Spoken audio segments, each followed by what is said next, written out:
да им се даде дополнителна можност и време на угостителите и други стопански субјекти да ги поправат грешките во работењето и суштината на идејата за мораториум поради енормно бројните пропусти констатирани од страна на пазарната инспекција, објасни премиерот Мицкоски. Ќе им оставиме и на сопствениците на тие стопански објекти време за да можат тоа да го исправат. Инаку, како за ваша информација, тука не станува збор само и за приватни објекти, тука има и државни објекти. Можам да ви кажам дејностите од предшколска возраст, преку пензионерски домови, преку училиште, така натаму и така натаму. Сепак останува нејасно на кој начин ќе се изведе овој мораториум. Дали со суспензија на закон и законски акти?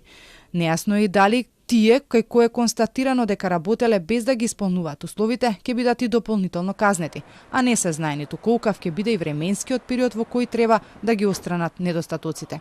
Тоа е добро да се потенцира, затоа што ако не се потенцира, тогаш ќе следат вакви дилеми, дека некој од тие треба да биде кривично гонет и така натаму и така натаму.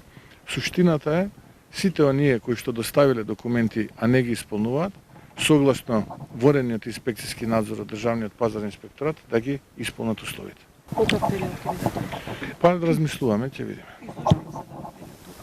Па тие нема секако да работат во тој период, туку тој период ќе го искористат за да ги отстранат недостатоците. Само во угостителството вчера во 116 вонредни надзори 10 правни субјекти добиле решение за привремена забрана. На 15 им е одземена лиценцата, а издадени се и 59 прекршочни платни налози. Од тука се отвараат неколку дилеми. Што ќе значи тој мораториум во однос на ваквите констатирани состојби и дали тоа ќе биде простување за лошо работење или така наречена амнестија.